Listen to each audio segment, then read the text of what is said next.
என் உயிரினும் மேலான அன்பு பாட்டாளி சொந்தங்களே, உங்களை இன்று சந்திப்பதில் எனக்கு மிக்க மிக்க மகிழ்ச்சி. அதைவிட எனக்கு பெருமை. காரணம், இது நம்முடைய ஐயா மண், நான் பிறந்த மண். இந்த மண் இது என்னுடைய மண். இந்த மண்ணிலே என்னுடைய நடைபயணம் நடந்து கொண்டிருக்கிறது. இந்த நடைபயணத்தின் நோக்கமே தமிழக மக்களை தட்டி எழுப்பி விழித்துக்கொள் தமிழக மக்களை விழித்துக் கொள்ளுங்கள். இந்த கொடுங்கோல் ஆட்சி, திமுக ஆட்சியை வீட்டுக்கு அனுப்புகின்ற காலம் நேரம் வந்துவிட்டது. கடந்த தேர்தலிலே நீங்கள் ஏமாந்து விட்டீர்கள். இந்த தேர்தலிலே ஏமாறாதீர்கள். கடந்த தேர்தலிலே நீங்கள் மிகப்பெரிய தவறை செய்தீர்கள். திமுகவை ஆட்சிக்கு கொண்டு வந்து மிகப்பெரிய தவறை செய்த தமிழக மக்களே, மீண்டும் இந்த தவறை தயவு செய்து செய்யாதீர்கள். இதற்காகத்தான் என்னுடைய நடைபயணம். ஒவ்வொரு ஊராக சென்று தமிழ்நாடு முழுவதும் அனைத்து மக்களை சந்தித்து, கட்சி, ஜாதி, மதம், இனம், மொழி எதையுமே பார்க்காதீங்க. உங்களுடைய எதிர்காலத்தை எண்ணிக்கொள். உங்களுடைய எதிர்காலம் என்றால் உங்கள் பிள்ளைகள், உங்கள் பேரப்பிள்ளைகளுடைய எதிர்காலத்தை நினைத்து பாருங்கள். குறிப்பாக நான் சொல்வது தாய்மார்களுக்கு நான் சொல்கின்றேன். இது ஏதோ ஒரு வசனம் பேசும் எனக்கு நோக்கம் கிடையாது. நான் உறுதியா நான் சொல்றேன், நான் உணர்ந்து நான் சொல்கின்றேன். நானும் 3 பெண்களை பெற்றவன் தான். இன்னைக்கு தமிழ்நாட்டில் ஒவ்வொரு தாயும் தன் பிள்ளை, குறிப்பாக பெண் பிள்ளை, பள்ளிக்கூடம் போயிட்டு எப்போ வரும் பயத்தில் இருக்கிறாங்க. காலேஜுக்கு போயிட்டு பெண் இது வந்துருமா, பத்திரமா வந்துருமா, இல்லை வர வழியில் எங்கன்னா தூக்கிட்டு போயிடுவானா, ஏதாவது பிரச்சனை பண்ணுவானா, ஏதாவது வந்துருமா, அந்த பயத்தோடு தான் அன்றாடம் தன் பெண் பிள்ளைகளை தமிழ்நாட்டில் உள்ள அத்துணை தாய்மார்களும் கல்லூரிக்கு அனுப்பி வைத்து மடியில் அப்படியே வெறுப்பை கொட்டிட்டு அப்படியே காத்துட்டு இருக்கிறாங்க. பெண் பிள்ளைகள் வேலைக்கு போயிட்டு பத்திரமா வருமா, அந்த ஏக்கத்தோடு தான் அன்றாடம் தாய்கள் தமிழ்நாட்டில் தத்தளித்துக் கொண்டிருக்கின்றார்கள். அன்றாடம். இது ஏதோ நான் சொல்லணும்னு கிடையாது, இதுதான் உண்மை. காரணம், 4 வயது குழந்தையும் விட்டு வைக்கிறது இல்லை, 80 வயது பாட்டியும் விட்டு வைக்கிறது இல்லை. பாதுகாப்பு கிடையாது. இதுதான் திராவிட மாடலா? இதுதான் ஆட்சியா? கேடுகட்ட ஆட்சியா? கேடுகட்ட ஆட்சி நடந்து கொண்டிருக்கிறது தமிழ்நாட்டில். ஏதாவது ஒரு வர்க்கம், நான் சொல்றது உழைக்கின்ற வர்க்கம், விவசாயிகளோ, நெசவாளர்களோ, அரசு ஊழியர்கள், இப்ப ஆசிரியர் சங்கத்தில் ஓய்வு பெற்றவர் பேசினார், செல்வராஜ் அவர்கள் என்ன பேசினாரு? இப்படி ஏமாத்திட்டீங்களே ஸ்டாலின் அவர்களே, நாங்கள் ஏமாந்துட்டோம். ஏன்னா இதே அரசு ஊழியர்களும் ஆசிரியர்களும் கடந்த சட்டமன்ற தேர்தலில் வரிஞ்சி கட்டிக்கிட்டு வீடு வீடா போய் தட்டி, ஐயோ எங்க எப்படியாவது திமுக ஓட்டு போடுங்க, எப்படியாவது ஸ்டாலினை கொண்டு வாங்கன்னு வீடு வீடா கதவை தட்டி தட்டி தட்டி, இவங்க மட்டும் இல்லை, இவங்களை ஓட்டு போட வச்சாங்க. இவங்க குடும்பம் முழுவதும் ஓட்டு போட்டு ஸ்டாலின் இன்னைக்கு முதலமைச்சர் ஆக்கினாங்க. ஆனா இன்னைக்கு 4.5 ஆண்டுகள் அவர் வயிறு எரிஞ்சு சொல்லிட்டு இருக்கிறார். 27 மாசம் ஆயிடுச்சு, எனக்கு ஒரு பைசா கூட வரலையே. 40 வருஷமா நான் கஷ்டப்பட்டுனேன் ஐயா, 40 வருஷமா நான் அரசு ஊழியர்னா நான் பணியாற்றினேன் ஐயா. இன்னைக்கு என் பிள்ளைக்கு படிப்பு, என் பொண்ணுக்கு கல்யாணம், ஏதாவது எனக்கு ஏதாவது உடம்பு சரியில்லை, ஏதாவது இன்னும் ஒரு பைசா வரலையே. நாங்கள் என்னையா கேட்டோம் உங்ககிட்ட? பழைய ஓய்வூதியம் 2003க்கு முன்பு நடந்த ஓய்வூதியம், அது எத்தனை பேருக்கியா? 1,98,000 பேர். அது என்னையா பெரிய கணக்கு உங்களுக்கு? அது என்னையா பெரிய செலவு? நீங்கள் தான் எங்களுக்கு நாங்கள் பொருளாதாரத்தில் இப்படி இருக்கிறோம் அப்படி இருக்கிறோம். உங்களோட மோசமான பொருளாதார நிலையில் இருக்கின்ற இந்தியாவில் 7 மாநிலங்களில் கொடுக்க முடியுதுன்னா உங்களுக்கு ஏன் முடியலையா? முடியல இல்லை, மனசு இல்லை. ஏமாத்தணும்னா அதுக்கு ஒரு குழு போடணும், ஒரு கமிஷன் போடணும். இப்போ ககன்தீப் சிங் பேடி தலைமையில் ஒரு கமிஷன் போட்டு ஒரு ஏமாத்துவதற்காக இவ்வளோ நாள் அந்த கமிஷன் தூங்கிட்டு இருந்தது. நான் அந்த கமிஷனை தட்டி எழுப்பி இருக்கிறேன். இப்போ அறிக்கைகள் 2 அறிக்கைகள் விட்டேன் இந்த நடைபயணத்தில். தினம் நான் பேசின நேரத்தில் இப்போ அந்த கமிஷன் முழிச்சு கொண்டு இப்போ வருகின்ற 18ஆம் தேதியில் கருத்து கேட்க போகிறாங்களாம். இதில் என்ன கருத்து கேட்கறது எனக்கு ஒன்றும் புரியல. என்ன கருத்து கேட்க போறீங்க? இருக்கிற பரிந்துரைகள் எவ்வளோ இருக்கு, அதை நிறைவேற்றின கையெழுத்து போடணும். முடியாது, ஸ்டாலினால முடியாது, அவருக்கு மனசு கிடையாது. அதனால தான் நான் சொல்றேன், எந்த வர்க்கமும் உழைக்கின்ற வர்க்கம் எல்லாமே கோபத்தோடு இருக்கின்றார்கள், கொந்தளிப்பாக இருக்கின்றார்கள். நான் சொன்னல, இது சமூக நீதி மண். சமூக நீதியை பற்றி பேசுவதற்கு கூட தகுதி இழந்தவர் ஸ்டாலின் அவர்கள். ஸ்டாலின் அவர்கள் மட்டுமில்ல, திமுக காரன் யாராவது எங்கேயாவது சமூக நீதினு அவன் வாயில எங்கேயாவது வந்ததுன்னா அப்புறம் நீங்க பாத்துங்க என்ன பண்ணணும் தெரியும் உங்களுக்கு. ஏன்னா சமூக நீதி அந்த வார்த்தை பேசுவதற்கு கூட தகுதியற்றது திமுக. பகிரங்கமா நான் எங்க போனா நான் சொல்லுவேன். சில வாரங்களுக்கு முன்பு நான் ஒரு அறிக்கை விட்டு அதில் சொன்ன, நான் முதலமைச்சர் ஸ்டாலின் அவர்களே, சமூக நீதி பற்றி பேசுவதற்கும் தமிழ்நாட்டிலே சாதிவாரி கணக்கெடுப்பு நடத்தலாமா வேண்டாமா, அதிகாரம் இருக்கிறதா இல்லையா என்று விவாதம் செய்ய நான் தயாராக இருக்கின்றேன். ஒரு மேடையை போடுங்க, நான் வரேன். நீங்களும் வாங்க. உங்களுக்கு நேரம் கிடையாது, இல்லைன்னா நீங்க வேற யாராவது அமைச்சர்கள் அனுப்புங்க. அமைச்சர்களுக்கு வேலை இல்லை, நேரம் இல்லைன்னா யாராவது அனுப்புங்க சொன்ன. இன்னைக்கு வரைக்கும் பதில் கிடையாது. நான் தனியா வரேன். ஏன்னா இன்னைக்கு சமூக நீதி எங்கள் உயிர் மூச்சு, நாங்கள் தந்தை பெரியாருடைய வாரிசு, அண்ணாவுடைய வாரிசு, கலைஞருடைய வாரிசு எல்லாம் பேசுறதெல்லாம் இன்னும் எடுபட போறது கிடையாது. அப்பட்டமா எல்லாம் தெரிஞ்சு போச்சு உங்களை பத்தி. ஏமாத்து பித்தலாட்டக்காரங்க நீங்க. பொய்ய சொல்லி சொல்லி ஆட்சிக்கு வந்தீங்க. 540 வாக்குறுதி கொடுத்தாங்க. அதுல ஒரு 50-60 வாக்குறுதி அறகுறையா நிறைவேற்றினாங்க. ஆனா பேசுவது என்ன, நாங்க 100 விழுக்காடு நிறைவேற்றிட்டோம். 541 வாக்குறுதியில் 700 நிறைவேற்றிட்டாங்களாம். கொடுத்ததே 540. இப்படி பொய்யை சொல்லிக்கொண்டு அன்றாடம் நடித்து கொண்டிருக்கின்ற ஸ்டாலின் அவர்கள் இப்ப என்ன கால் ஷீட் தான். காலையில் வருவார், 2 மணி நேரம் call sheet, action take okay அப்படின்னு 2 மணி நேரம் வருவார். அப்படி கிளாப் அப்படின்னு சொன்னோன்னே நடிச்சுட்டு 2 மணி நேரம் போயிடுவார். அந்த வீடியோ காலையிலேருந்து டிவியில எல்லாம் வந்துட்டு இருக்கோம். அவ்வளோதான். அடுத்த நாள் ஆக்ஷன் டேக்.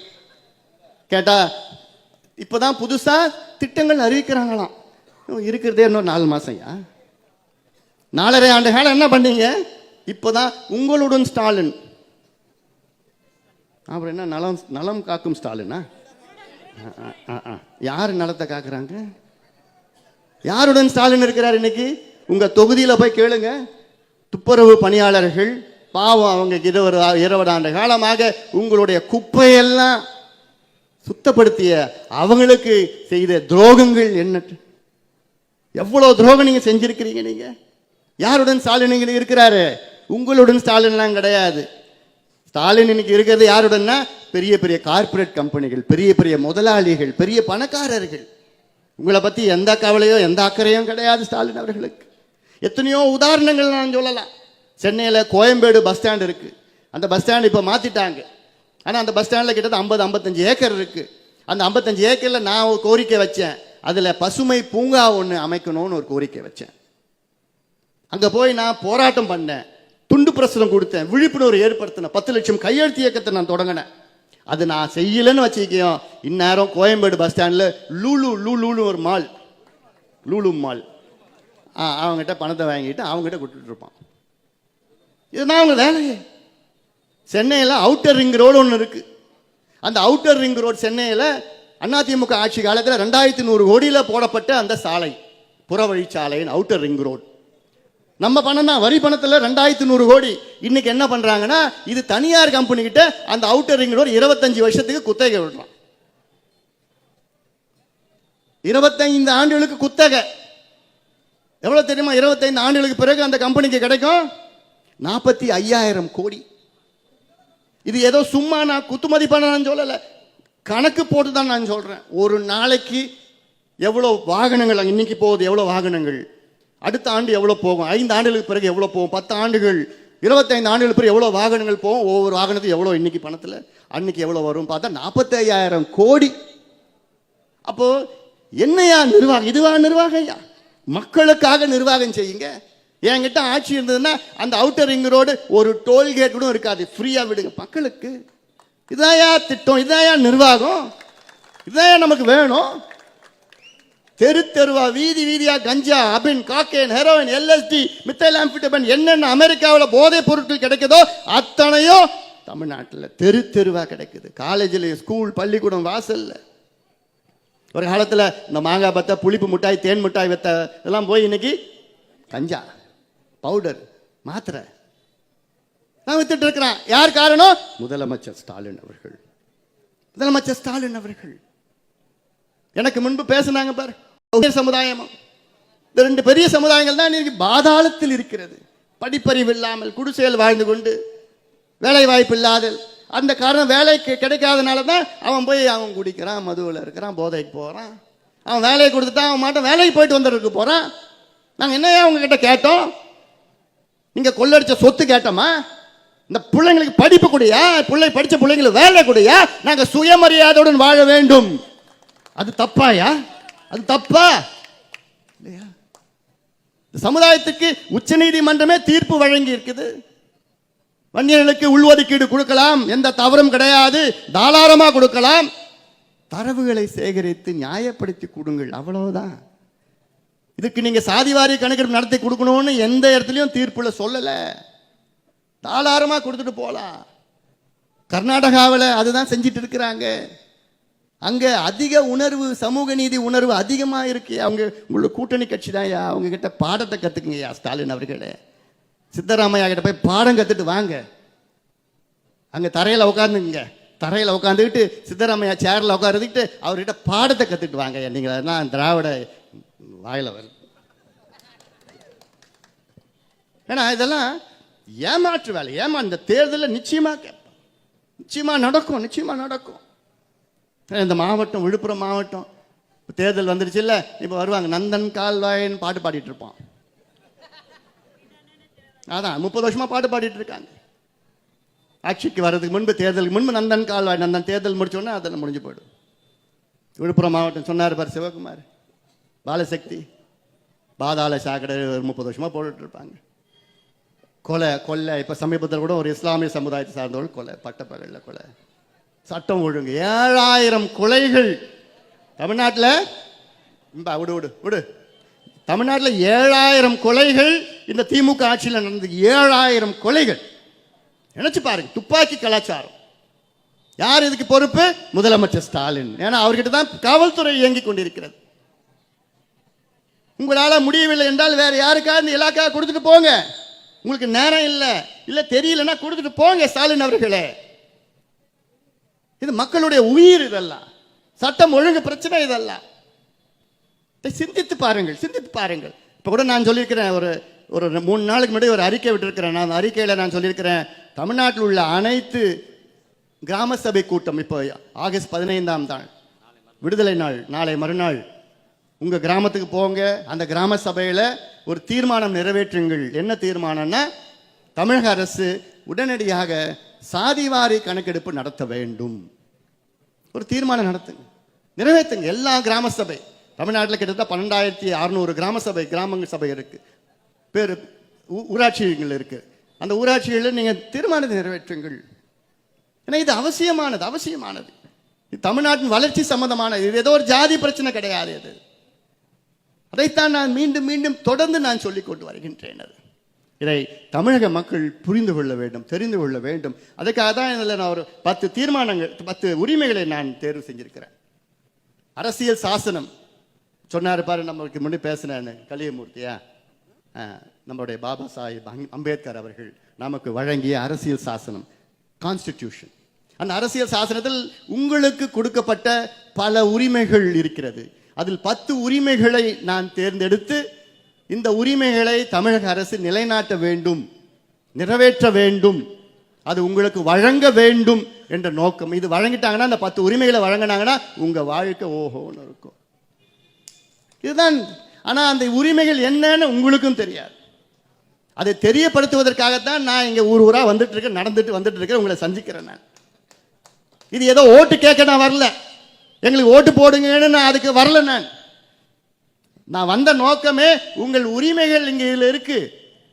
அதுல முக்கியமானது சமூக நீதிக்கான உரிமை, ரைட் டு சோஷியல் ஜஸ்டிஸ், வன்முறை இல்லா வாழ்வுக்கான மகளிர் உரிமை, women's right to live free from violence. அது பெண்கள் வீட்டுக்குள்ளேயும் வன்முறை இல்லாத வாழ்வுக்கான உரிமை. வீட்டுக்குள்ளேயும் வன்முறைனா யாரால வரும் வன்முறை? வீட்டுக்குள்ள வீட்டுக்காரன் பிள்ளைங்க குடிச்சிட்டு வந்து பிரச்சனை. குடிக்கிறது என்ன? கிடைக்கிறது குடிக்கிறான், கிடைக்காதுன்னா குடிக்க போறது கிடையாது. வீட்டுக்கு பெண்கள் வீட்டுக்கு வெளியில போனா, தெருவில் போனா அங்க குடிச்சிட்டு போதையை மாத்திரை போட்டுட்டு கையை பிடிச்சி இழுக்கிறான், கிண்டல் அடிக்கிறான், பாலியல் வன்கொடுமைகள், பாலியல் பலாத்காரம் செய்யறான். கும்மிடிப்பூண்டி பகுதியில் ஆரம்பாக்கம் கிராமத்தில் ஒரு 8 வயது பெண் குழந்தை ஸ்கூல் முடிச்சுட்டு வீட்டுக்கு போயிட்டு இருக்கு, பாட்டி வீட்டுக்கு போயிட்டு இருக்கு. அந்த குழந்தைய ஒரு கொடூரை பிடிச்சிட்டு இழுத்துட்டு போயிட்டு பாலியல் வன்கொடுமை செய்து கெடுத்துட்டான். அதன் பிறகு இந்த பெற்றோர்கள் காவல் நிலையத்துக்கு போறாங்க, புகார் கொடுக்குறாங்க, புகார் எடுக்கல காவல்துறை. பிறகு நம்ம கட்சிக்காரங்களுக்கு தெரிஞ்சு அங்கே போய் பிரச்சனை பண்ண உடனே அப்புறம் தான் புகார் எடுக்கிறாங்க. புகார் மேலே நடவடிக்கை எடுக்கல. அதன் பிறகு நம்முடைய பொருளாளர் திலகபாமா அவர்களை அனுப்பி வைத்து அங்கே போங்க, அவங்க காவல் ஸ்டேஷன் போலீஸ் ஸ்டேஷன் தரையில் உட்காந்துக்கிட்டு நடவடிக்கை எடுக்கலாம், இங்கேருந்து நான் போக மாட்டேன், அதன் பிறகுதான் 2 டீம் 5 டீம் 8 டீம் 10 டீம் போலீஸை போட்டு 3 வாரத்துக்கு பிறகு அவனை பிடிக்கிறாங்க. எங்கன்னா ஆந்திராவில் பிடிக்கிறாங்க. அசாம்காரன் ஆந்திரா சூலூர்பேட்டையில் வேலை செய்கிறான். அவன் என்ன சொல்கிறான்னா, வாக்குமூலம் கொடுக்குறான். வாரத்தில் திங்கக்கிழமையிலேருந்து வியாழக்கிழமை வரைக்கும் நான் ஆந்திராவில் வேலை செய்கிறேன். வெள்ளி சனி ஞாயிறுனா தமிழ்நாடுக்கு போயிடுவேன். அங்கே தமிழ்நாட்டுக்கு போட்டு அங்கே நான் குடிப்பேன். கஞ்சா எனக்கு சரளமாக கிடைக்குது. ஏன் தமிழ்நாட்டுக்கு போகிறான்னு சொல்கிறான்னா, வெள்ளி சனி ஞாயிறு தமிழ்நாட்டில் எனக்கு சாராயம், மது, கஞ்சா, அபின், காக்கேன், பவுடர் எல்லாம் அங்கே அதிகமாக சரளமாக கிடைக்குது. அதுக்காக தான் நான் தமிழ்நாட்டுக்கு போகிறேன்னு ஒருத்தன் சொல்கிறான். இதை போட்டுவிட்டு வரப்போகிற பெண்கள் யார் பெண்கள் என்ன பெண்கள் கவலை இல்லை, அதை அப்படி மானபங்கம் செய்கிறான், பாலியல் வன்கொடுமை செய்கிறான்னா, அப்படிப்பட்ட ஒரு சூழலை உருவாக்கியது யாருன்னா இந்த கேடுகட்ட திமுக அரசு. கேடுகட்ட அரசுயா, நினைச்சு பாருங்க. இதுக்கு முன்பு இங்கிருந்து ஆந்திராவில் போய் குடிப்பான், பாண்டிச்சேரியில் போய் குடிப்பான். ஆனால் இப்போ ஆந்திராவிலேருந்து தமிழ்நாட்டில் வந்து குடிக்கிறான். போதை மாத்திரைக்காக தமிழ்நாட்டுக்கு வரானா என்னையா ஆட்சி நடக்குதுங்க? இது ஒரு ஆட்சியா? கேடுகட்ட மானங்கட்ட ஆட்சி தமிழ்நாட்டில் நடக்குதுயா. இந்த ஆட்சியை அகற்ற வேணையா. பெண்களுக்கு பாதுகாப்பு கொடுக்கணையா. வேலைக்கான உரிமை, ரைட் டு எம்ப்ளாய்மெண்ட். இந்த பிள்ளைங்களாம் படிச்சுட்டு வேலை இல்லாமல் சுத்திட்டு இருக்கிறாங்களே. தமிழ்நாட்டில் 1,30,00,000 இளைஞர்கள், படித்த இளைஞர்களுக்கு வேலை இல்லை. 1,30,00,000 படித்த இளைஞர்கள் நினைச்சு பாரு. அப்போ இவ்வளோ பேருக்கு வேலை இல்லைன்னா அவன் என்னையா செய்வான்? காலையிலேருந்து ராத்திரி வரைக்கும் என்னையா செய்வான்? சும்மா தான் இருக்கிறான். சும்மா இருந்தானா அவன் என்ன பண்ணுவான்? குடிப்பான். என்னென்ன செய்யணுமோ செய்யக்கூடாது செஞ்சிட்டு இருக்கிறான். நீ ஆட்சிக்கு வருவதற்கு முன்பு நீ எத்தனை வாக்குறுதி கொடுத்த? நாங்கள் ஆட்சிக்கு வந்தவுடன் அரசு வேலைகள் காலியாக உள்ள அரசு பணியிடங்களில் 3 லட்சம் பணியிடங்களை நாங்கள் உடனடியாக நிரப்புவோம். இன்னும் 3.5 லட்சம் பணியிடங்களை நாங்கள் உருவாக்குவோம். கிழிச்சிங்க, கிழிச்ச. ஏதாவது ஒன்று உருவாக்குனீங்க? எத்தனை நிரப்புன? 44,000. அந்த 44,000 15,000 தற்காலிக பணி, 29,000 தான் நிரந்தர பணி. ஆனால் சொன்ன வாக்குறுதி நாங்கள் 7 லட்சம் பேருக்கு நாங்கள் வேலை கொடுப்போம். 50 லட்சம் இளைஞர்களுக்கு தனியார் நிறுவனத்தில் நாங்கள் வேலை உருவாக்குவோம். எத்தனையா உருவாக்குனீங்க? எத்தனையா கிழிச்சிங்க? இப்போ ஸ்டாலின் அவர்கள் வெளிநாட்டுக்கு மறுபடியும் போறாராம் இந்த மாதம். எங்கப்பா? தெளிவாக இருக்கிறப்பா. ஜெர்மனியும் இங்கிலாந்துக்கும். இங்கே நடித்தது போதான்னு அங்கே போய் நடிக்க போகிறாரா? இந்த ஃபோட்டோ ஷூட்டிங்கு அங்கே போயிட்டு நான் கேட்குறேன், முதலமைச்சர் அவர்களே, இதுக்கு முன்பு நீங்கள் 4 இடத்துல நீங்கள் போனீங்க, வந்தீங்க, எத்தனை முதலீடு வந்துச்சு? எவ்வளோ பேருக்கு வேலை கொடுத்தீங்க நீங்கள்? இதுக்கு முன்பு துபாய் போயிட்டு வந்தார், சிங்கப்பூர், ஜப்பான் போயிட்டு வந்தார், ஸ்பெயின் போயிட்டு வந்தார், அமெரிக்கா போயிட்டு வந்தார். ஸ்பெயினில் 14 நாள், அமெரிக்காவில் 17 நாள். இப்போ இங்கிலாந்து, ஜெர்மனி போகிறாரு. இந்த இவ்வளோ நாட்டுக்கு நீங்கள் போனீங்களே, எவ்வளோ ஒவ்வொரு நாட்டிலையும் முதலீடு வந்தது? பேப்பரில் 18,000 கோடின்னு பேப்பரில் இருக்குது. இந்த பேப்பரில் இருக்கிறது புரிந்துணர்வு ஒப்பந்தம், மெமரண்டம் ஆஃப் அண்டர்ஸ்டாண்டிங், கையெழுத்து. அது யார் வேணா போடலாம், நீ கூட போடலாம். அது மாதிரி தான் போட்டுட்டு இருக்காங்க. வாயா கையெழுத்து போடுன்னா போட்டு விட்டுறான், அவள் தான். அவன் முதலீடு செய்கிறானா செய்யலையா, அதை ஆரம்பிக்கிறானா ஆரம்பிக்கலையா, வேலை கொடுக்குறானா கொடுக்கலையா, எல்லாம் கிடையாது. 18,000 கோடிக்கு புரிந்துணர்வு ஒப்பந்தம் இவ்வளோ காலமாக இதுக்கு முன்பு போட்டு வெளிநாடுக்கு போயிட்டு வந்தார். ஒன்றுமே கிடைக்கல, ஒரு முதலீடு வந்து செய்யலை. நான் எவ்வளோ காலமாக தொண்டை தண்ணி வத்தி வத்தி கேட்டுட்டு இருக்கேன். வெள்ளை அறிக்கை கொடுங்கயா, வெள்ளை அறிக்கை கொடுங்க. கொடுப்பாங்களா? அதுவும் 10,50,000 கோடிக்கு தமிழ்நாட்டில் முதலீடுவான். ஏயா பொய்ய சொல்றதுக்கு அளவே இல்லையா, அளவே இல்லையா. மொத்தமாக இவங்க கிட்டத்தட்ட 4.5 ஆண்டு காலத்தில் கிட்டத்தட்ட அவங்க மொத்தத்தில் எல்லாமே சேர்த்து பண்ணது கிட்டத்தட்ட ஒரு 30,000 கோடி 35,000 கோடி இருக்கும். ஆனால் சொல்றது 10.5 லட்சம் கோடிக்கு நாங்கள் முதலீடு. இப்படி எல்லாம் உங்களை ஏமாற்றி ஏமாற்றி அவங்க மைக்க பிடிச்சாங்கன்னா எப்படி வேணா பேசுவாங்க. நீங்களே ஏமாந்துட்டு இருக்கிறீங்க. அதான் நான் மீண்டும் சொல்றேன், மக்களே, தமிழக மக்களே, திமுகவுக்கு நீங்கள் கடந்த 3 தேர்தலில் நீங்கள் வாக்களித்தீர்கள். 3 தேர்தலில் அவர்களுக்கு நீங்கள் வெற்றியை தந்தீர்கள். உங்களுக்கு அவர்கள் தந்தது ஏமாற்றம், ஏமாற்றம், ஏமாற்றம். 2019 நாடாளுமன்ற தேர்தலில் தமிழகம், புதுவை உள்ளிட்ட 40 தொகுதிகளில் 39 தொகுதியில் வெற்றியை கொடுத்தீர்கள். 39 உறுப்பினர்கள் டெல்லிக்கு போய் என்னத்தை கிழிச்சாங்க? ஒன்றுத்தையும் கிழிக்கல.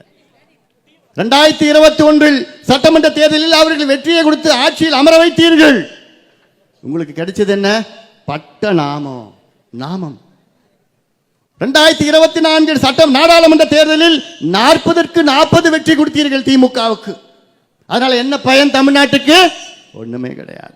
அதனால நான் சொல்றேன், 3 தேர்தலில் நீங்கள் திமுகவுக்கு வெற்றியை கொடுத்த தமிழக மக்களே, வருகின்ற தேர்தலில் நிச்சயமாக திமுகவுக்கு தோல்வியை கொடுக்க வேண்டும். தோல்வியை கொடுக்க வேண்டும்.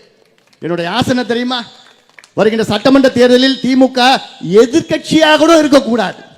எதிர்கட்சியாக கூட இருக்கக்கூடாது. அந்த நிலை வர வேண்டும். காரணம், அவ்வளோ துரோகம் உங்களுக்கு செய்திருக்கின்றார்கள். அவ்வளோ துரோகம் மக்களுக்கு, தமிழக மக்களுக்கு செய்து கொள்ளடித்துக் கொண்டு நாசம் செய்து கொண்டிருக்கின்றார்கள். நாசம் செய்து கொண்டிருக்கிறார்கள். கல்வித்துறை எல்லா துறையிலும் நாசம் செஞ்சு கொண்டிருக்கிறார்கள். அல்ல, வளர்ச்சிக்கான உரிமை, ரைட் டு டெவலப்மெண்ட், விவசாயம் மற்றும் உணவுக்கான உரிமை, right to farming and right to food, அடிப்படை சேவைக்கான உரிமை, ரைட் டு பப்ளிக் சர்வீசஸ், கல்வி நலவாழ்வுக்கான உரிமை, right to health and right to education, மது போதைப் பொருட்களால் பாதிக்கப்படாமல் இருக்கும் உரிமை, right to be free from alcohol and drug harm, நீடித்திருக்கும் நகர்ப்புற வளர்ச்சிக்கான உரிமை, right to sustainable urban development, ஆரோக்கியமான சுற்றுச்சூழலுக்கான உரிமை, ரைட் டு ஹெல்தி என்வாயன்மெண்ட். இதெல்லாம் நீங்கள் தெரிந்து கொள்ள வேண்டும் என்ற நோக்கத்தில் தான் இந்த நடைபயணத்தை நான் மேற்கொண்டிருக்கின்றேன். மீண்டும் நான் சொல்கின்றேன், வருகின்ற தேர்தலில் யார் வரக்கூடாது, யார் வர வேண்டும் என்பதை விட யார் வரக்கூடாது என்று முடிவை செய்யுங்கள். யார் வரக்கூடாது?